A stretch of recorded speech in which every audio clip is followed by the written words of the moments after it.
Stocks moving lower this morning following a record-setting close for the S&P 500 and also the Nasdaq. We have certainly seen this renewed excitement surrounding a handful of tech names this week, which has really driven the broader markets to those all-time highs. We're seeing some of a give back here in early trading today. So what is the signal that's ahead? We want to bring in Joe Mazzola. He is Charles Schwab's head of trading derivatives strategist. Joe, it's great to see you. So let's talk about where things stand today. We certainly have seen a lot of excitement surrounding AI. That really drove the markets, the broader markets, to record highs this week. How are we set up looking ahead to the second half of the year?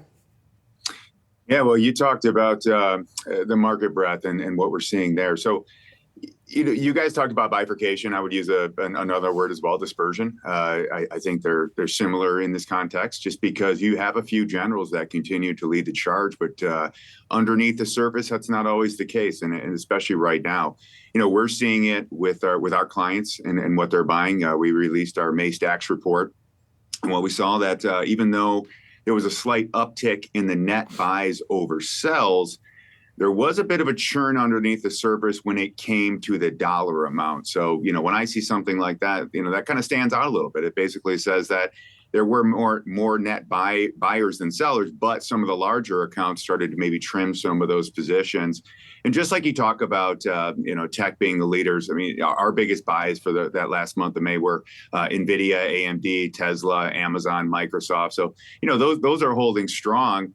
But when you're looking at maybe the Mag 7, maybe you need to start talking about the Fab 4, because even within the Mag 7, you're starting to see some of that dispersion. Yeah, even if they're trimming positions in some of those outperforming names, where's the rotation seem to be into?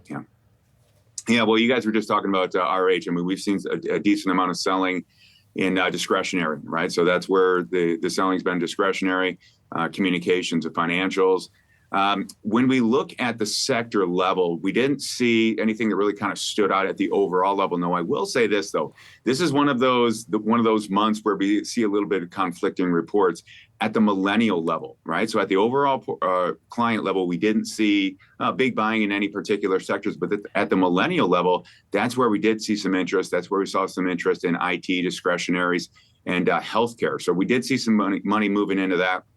But as I mentioned, it tends to kind of move towards the bigger market cap names. And I think that's going to kind of be the story that we look at going forward until we really see that the Fed is starting to ease its interest rate policy. We got the dot plot this week that talked about maybe one cut this year. That's what they're aiming at right now. So this might be something that carries forward through the summer. Joe, when do you expect the Fed to cut?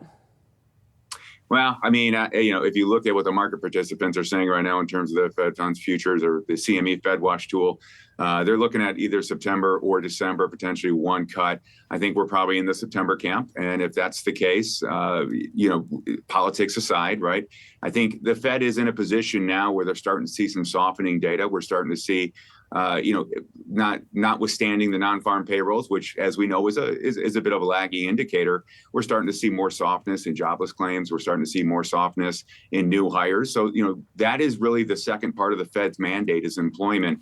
And employment's really starting to kind of, rotate down a little bit. And even some of the soft data that we've seen over the last couple of months has started to push down. If you can get the inflation numbers under control, which it seems like right now, at least these last couple of data points have shown, we're moving in the right direction. So that's kind of pulling forward that expectation. Where do you think, and especially as we're considering the timing of when those rate cuts could potentially come forward, I mean, that puts us within the ballpark of when the election is taking place, both on the front end and on the back end there. So how might investor sentiment shift going into that event?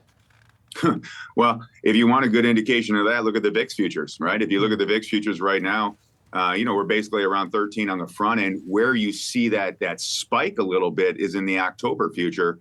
And that indicates, some indecision around the election results. So, I think one thing to take into consideration when you're looking at the elections, it's not necessarily, what happens in the Oval Office. It's really more what happens in Congress that can kind of push the markets one way or the other. So, I think we get fixated on who's going to be the president, but I think we also need to pay attention to what's happening in the legislative branch as well.